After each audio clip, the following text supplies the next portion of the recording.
Hello, good afternoon po. Rinig po ako.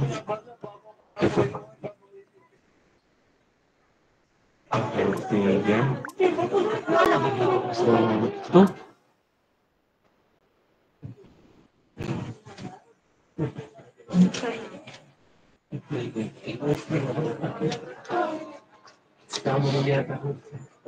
Meron agad akong naiambak. Attendance mo na po tayo. Ako. Dito pala. Wait lang. Present po, sir. Sorry. Santo Nil.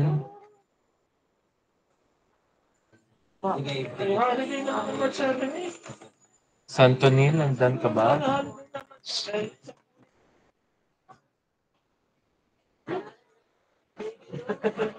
Wala. Bonifacio.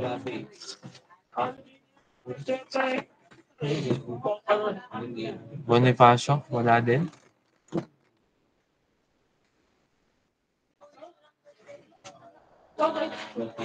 Magnaye. Present po. Priscilla. Present po, sir. Magyawe. Present po, sir. Carolino. Present po, sir. Carl Kennedy Katapang. Present po, sir. Marasigan. Present po, sir. Makapagal.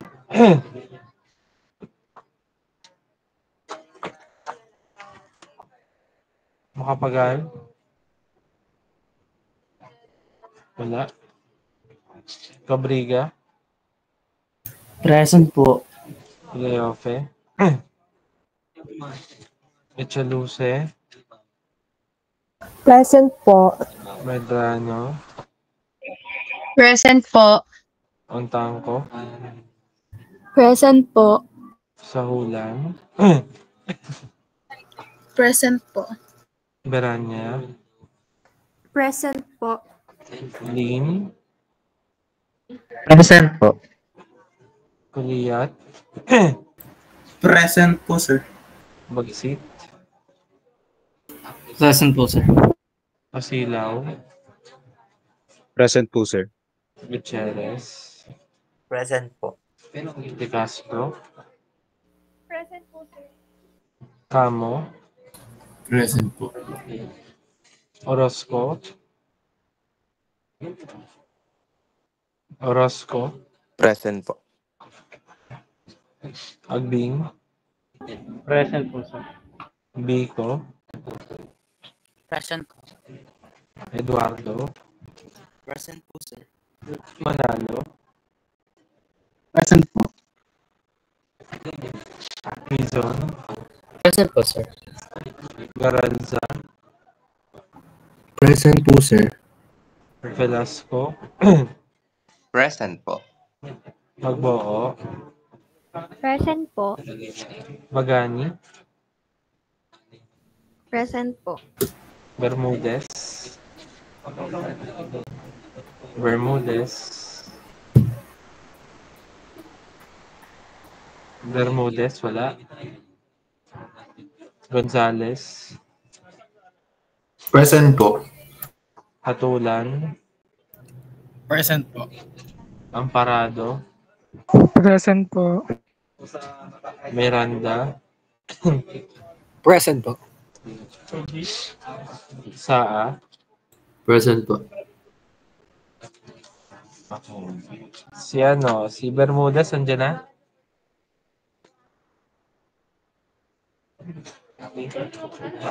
Bermudez, wala.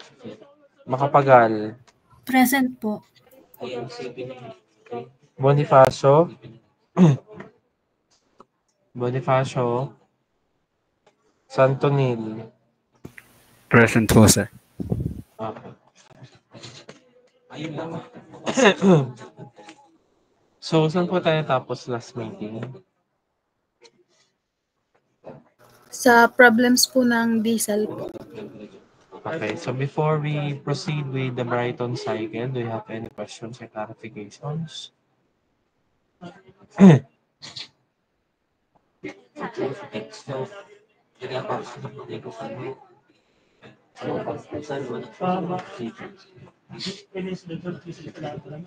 May sit-in dito, di ba? Sino nga yun? Sino yung sit-in dito? Si Tantan? Tantan mga ba?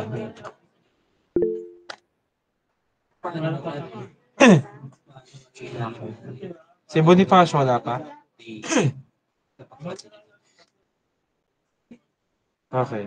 So, again, do you have any questions or any questions or clarifications sa Carno Auto Diesel bago tayo mag-proceed sa example problems ng Brighton?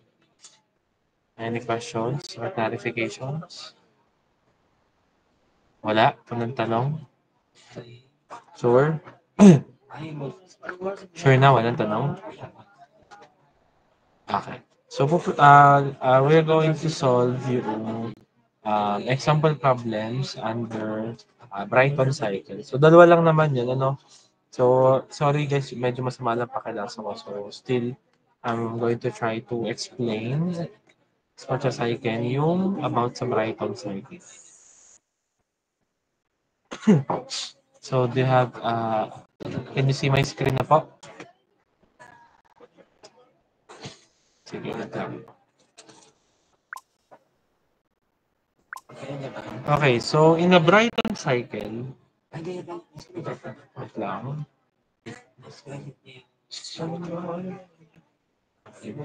So dito, no, we have a simple gas turbine. So pag nakikita niyo yung ganitong term, no, a simple gas turbine, so technically, yan ay under Brighton cycle. Because of this gas turbine na to, ito yung represent ng isang Brighton cycle since yung turbine natin ay pinapagana ng gas, no?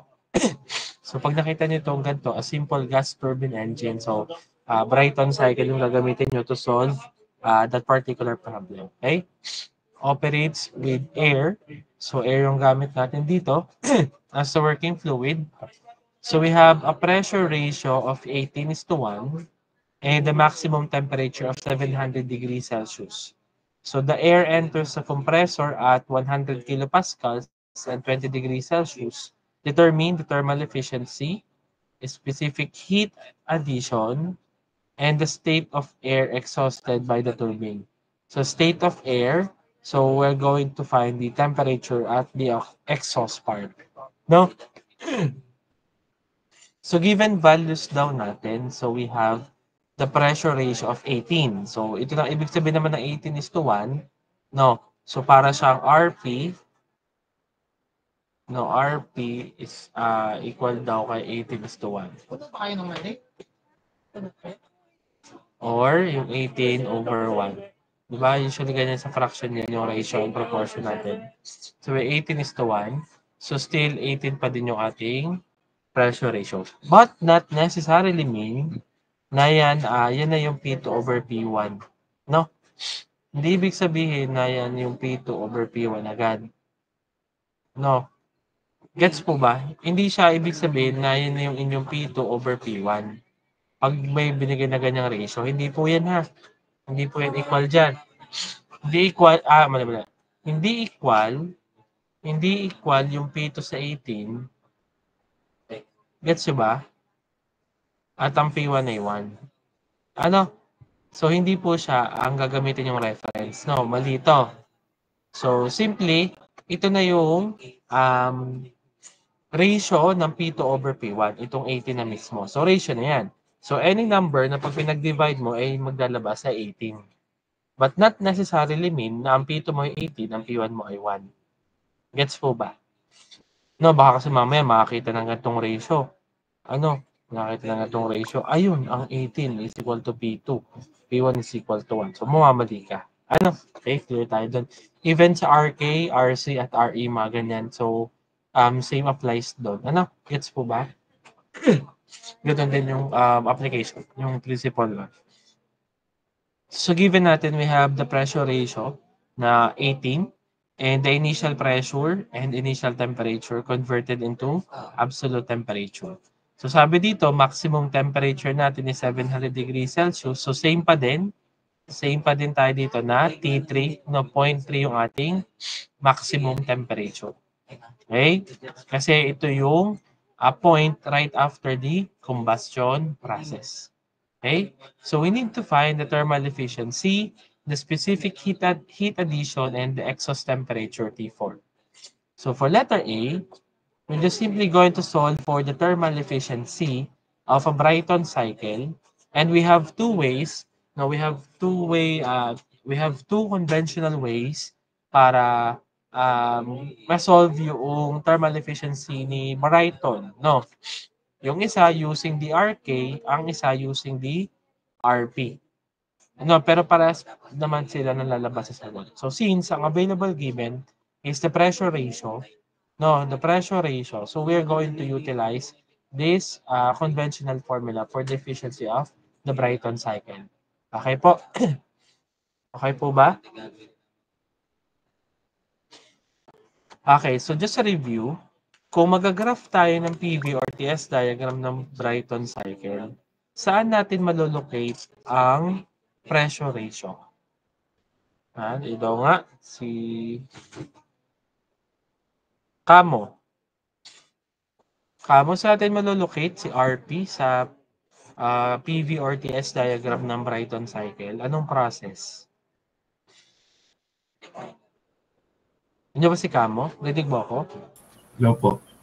Saan natin siya malolocate? Process 1 to 2 po. Which is? Ano yung process 1 to 2? Anong process yun? Isentropic compression. Okay. So, talagang tatandaan na yung RP dito sa kay Brighton cycle, no? Malolocate lang natin siya sa isentropic compression process, no? So, hindi natin pwedeng laging sabihin na process 1 to 2, process ganyan-ganyan. Kasi nga po, no, yung numbers, yung pointing system natin, pwede siya magbago. Depende nga po sa reference na gagamitin ninyo, no? Kaya safe to say, lagi yung pangalan mismo ng process. No, like isentropic compression or heat addition, isentropic expansion, mga ganun na lang gagamitin natin pag tinatanong tayo ng process sa within a cycle, no? So kasi nga kung yan ay laging 1 to 2 or by number sasabihin nyo, baka magkaroon kayo ng kalituhan if ang kausap ninyo iba pala yung reference point, no? Ibang starting point niya. So magkakaroon kayo ng misunderstanding. Okay? So for this one, so we can now solve for the thermal efficiency using the pressure ratio. So we have the quantity 1 minus the quantity 1 over RP raised to K minus 1 over K times 100%. So simply, we're going to substitute yung 18 and we can have 56.2124%. Okay po. Klaro po ba yun? No, so madali lang pag may mga given na tayong ratios, no? Lalo na kung RP or RK when it comes to the thermal efficiency. So letter B natin, we need to find the specific heat addition. So may term tayong ginamit na specific. So again, going back on our discussion during term 1 days, no? If we have this term specific used in an energy, meaning to say siya ay per unit mass. Okay? So specific heat addition or heat Q over M kasi per unit mass tayo. So to solve for the specific heat addition, so umpisahan natin sa process 1 to 2, which is the isentropic compression. Okay? So ito pa din yung formula na gamitin natin. Yun nga lang in terms na to ng RP. No? Kung yung sa auto at sa diesel natin, we are using RK. So dito, papatala natin siya ng RP. No? Still, parehas pa din naman yan. Yung RP pa din naman na to, sa process 1 to 2, still yan yung pa din yung P2 over P1. So wala pa rin naman pinagbago. Yan pa din naman na ang gamit niya. So substitute natin yung RP which is 18 and the T1 natin na 293.15 Kelvin. Ginawa na natin siyang Kelvin, no, absolute. So, makakuha tayo ng T2 of 669.4824 Kelvin. Store natin kay B. So, meron na tayong T2 and the formula of our Q added, no, is since siya ay isobaric process, yung heat addition, so formula natin, we have Cp delta T. No, Cp delta T. So, substitute lang natin yung constant value ng Cp, which is 1.0062 kilojoule per kilogram Kelvin. Then, our T3 minus T2. Ano? T3 minus T2. So, we can cancel out Kelvin dito. Then, matitira is kilojoule per kilogram. So, we now have the 305.5503 kilojoules per kilogram. Okay? Gets po ba? So, madali pa naman kasi pares lang naman siya ng process ng pag-solve. Kagaya sa auto diesel, susundin nyo lang yung per process kung ano ba ang equivalent na formula needed per process. No? Yun. Then the last one is for the exhaust temperature or the T4.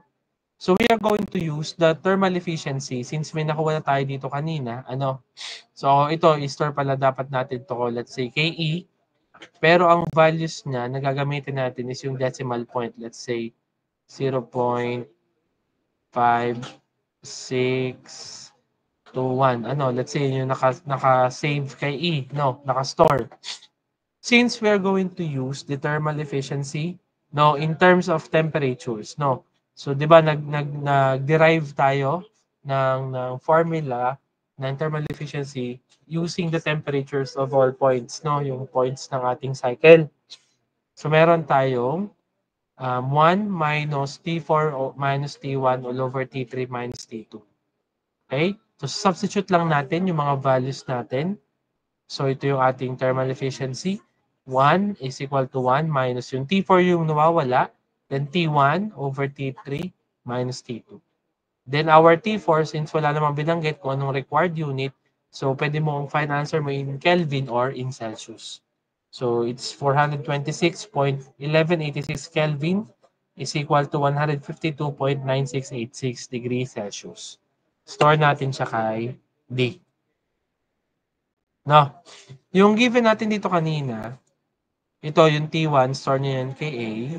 Para madali, ito kay C. Yan. So, kompleto na yung ABC natin or the temperatures for all points. No? So, yun na. Ganun lang mag-solve ng isang ideal Brighton. Para lang din siyang auto, para lang din siyang car, no? Para lang din siyang diesel cycle. Gets po ba?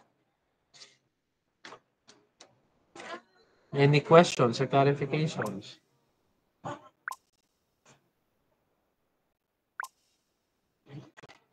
May tanong? Sigurado? Wala? Walang tanong? Sure? Ngayon. So, since na-discuss na rin natin last meeting about yung pagkakaroon ng actual efficiency ng compressor at ng turbine, yung next problem natin ay application na nun. No, para ma-apply natin yung learnings natin when it comes when we are having an actual efficiency of the steady flow devices sa Brighton cycle. Kaya naman, sa number 2, no, a simple gas turbine, okay, again, we have a simple gas turbine, binanggit ulit dito, no? So this is a Brighton cycle. Operates with air as a working fluid, a pressure ratio of 18:1, maximum temperature of 700 degrees Celsius, and the air enters at the compressor at 100 kilopascals, 20 degrees Celsius.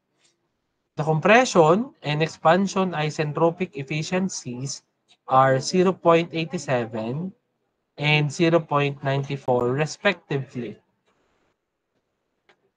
So we must determine the actual, nakalagay na dito actual values for the thermal efficiency, specific heat addition, and the state of the air exhausted by the turbine. So, ano ibig sabihin? Lahat nung na-solve natin dito kanina, parehas lang. Tama ba? Yung problem natin dito, ideally, ay parehas lang din dito sa actual number 2. Ang nadagdag lang sa atin is yung isentropic efficiencies. Tama po ba? Tama po? Napansin nyo ba yon? Ang ginawa lang natin sa si Gutierrez, bakit? Napindot lang po.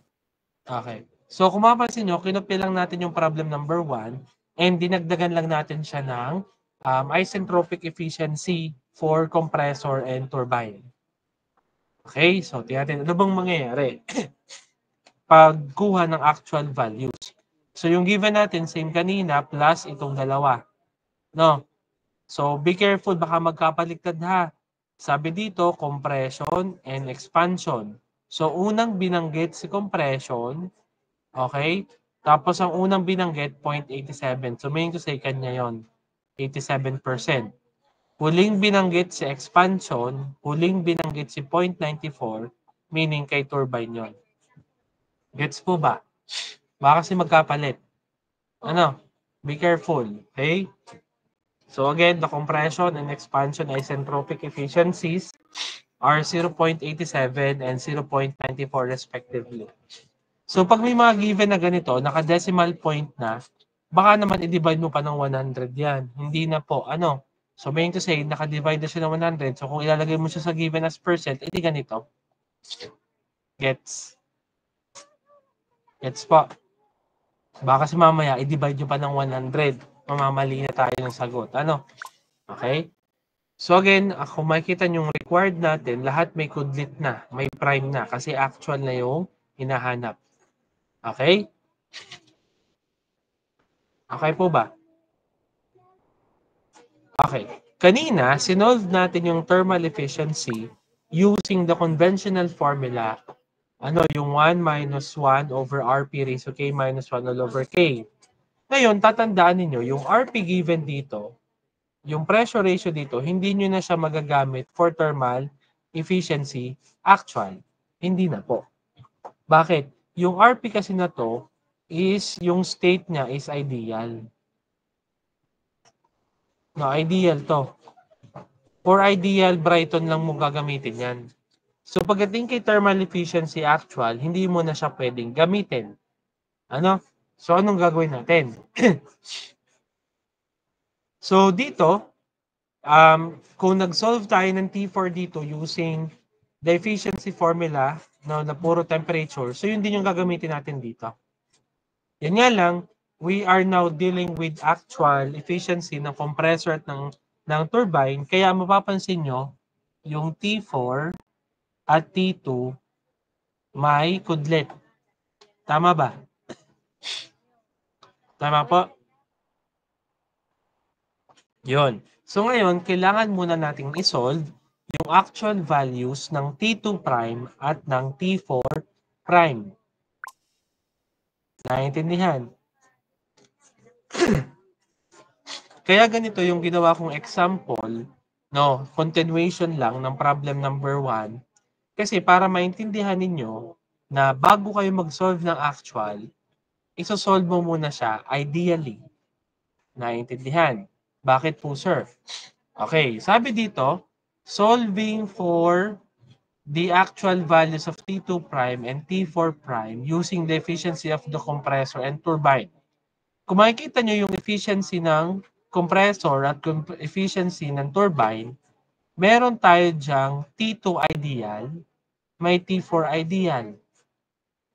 Ano? Naintindihan? Kaya po, sinasabi ko sa inyo, pag nagkakaroon tayo ng actual efficiency ng compressor at actual efficiency ng turbine, hindi pwedeng hindi mo siya isosolve ideally muna. So doon ka dapat magsisimula, lagi at lagi. Nagigets? Nagigets po. Ano? So, yon. So since na-solve natin kanina yung problem number 1, and na-store na natin sa A, B, C, D, yung mga ideal values ng temperatures 1, 2, 3, 4, so gagamitin lang din natin siya dito. So for compressor, we have 0.87 is equal to alpha B, nandun yung ideal 2 natin, ideal temperature 2, minus alpha A, all over yung T2, yung nawawala, minus alpha A. Then, shift solve. Shift solve natin, we can have yung T2 natin as 725.716 Kelvin. Okay? Or, pwede mo siyang ipalit kay B kung gusto mo. Or, pumili ka ng ibang letter. Okay? So, let's say, pinalit natin siya kay B. So, meaning to say, yung bagong value ng B, that is the actual T2. Okay po? Klaro tayo doon? Okay. So, for the efficiency naman ng turbine, same with compressor, no? Meron tayong T3 minus T4 prime over T3 minus T4. So, substitute natin. So, we have 0.94 is equal to T3 is na kay C minus T4 all over C minus alpha D. Then, makukuha natin na T4 prime, store natin kay D. And kung mapapansin nyo, one of the unknowns na meron tayo dito is the excess temperature, T4 prime. So, meaning to say, this is also your answer for letter C. Naintindihan? No, okay po tayo doon. Okay. So, we can now solve for the actual thermal efficiency. No, actual thermal efficiency ng Brighton using the actual values of T4 and T2 prime. So, substituting. So, we have the quantity 1 minus T4 prime minus T1 all over T3 minus T2 prime times 100% is equal to, substitute natin. So, 1 minus alpha D. So, alpha D tayo dito kasi T4 prime minus A. T1 natin yon all over C minus B. No, yung B natin at D, yan na yung actual values.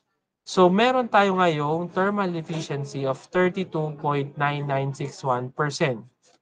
So, anong mapapansin niyo dyan? Anong mapapansin niyo dyan?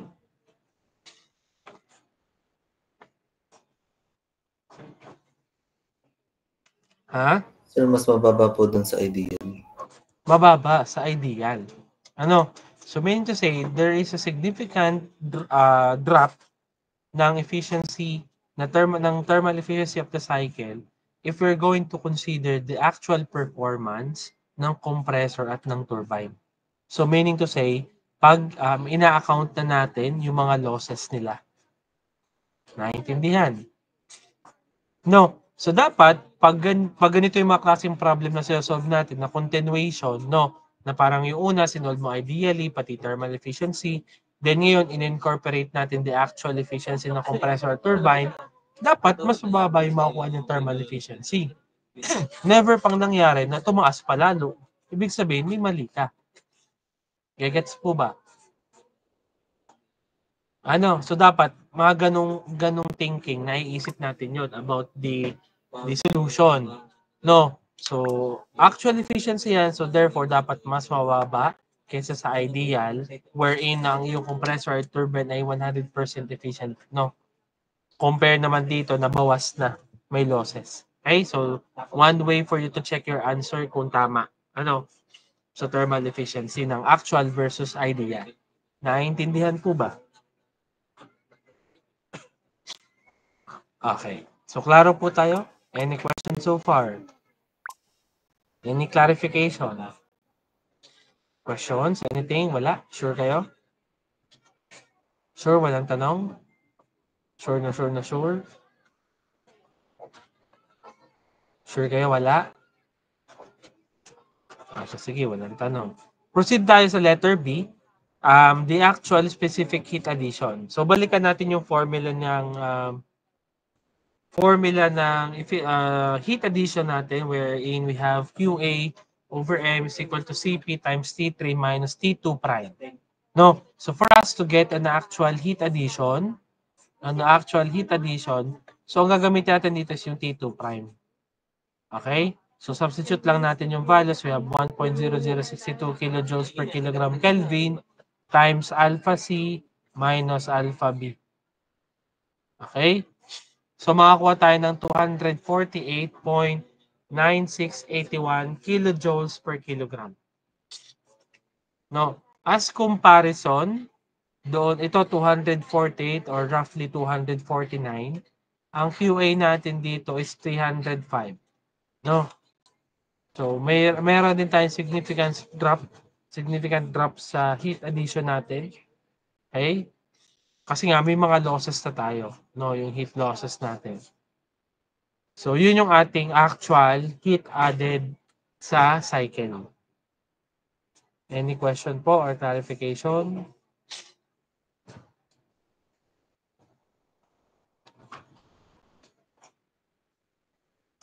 Question po. Question? Clarification? No. Wala po. Ano? So yung conclusion natin dito, sabi daw, the thermal efficiency of the Brighton cycle depends on the pressure ratio of the gas turbine and the specific heat ratio. So there is a significant change in the thermal efficiency of the cycle when the actual performance of the compressor and turbine is considered. So it was due to the friction, heat loss, and pressure drops in the line of process. So kung tandaan ninyo, naging actual siya if we are considering the irreversibilities, no, yung irreversibilities ng cycle. So meaning to say, although merong mga heat, may mga na-perform na heat, pero yung heat naman yun is losses due to friction, so hindi mo rin siya may babalik sa initial state point niya. So losses na talaga siya. Ano, even the pressure drops in the line of process, no, kaya po hindi nagwa 100% ang efficiency ng turbine and the compressor sa cycle. Naintindihan po ba? Naintindihan? Gets po ba yung mga diniscuss natin from ideal and actual cycle?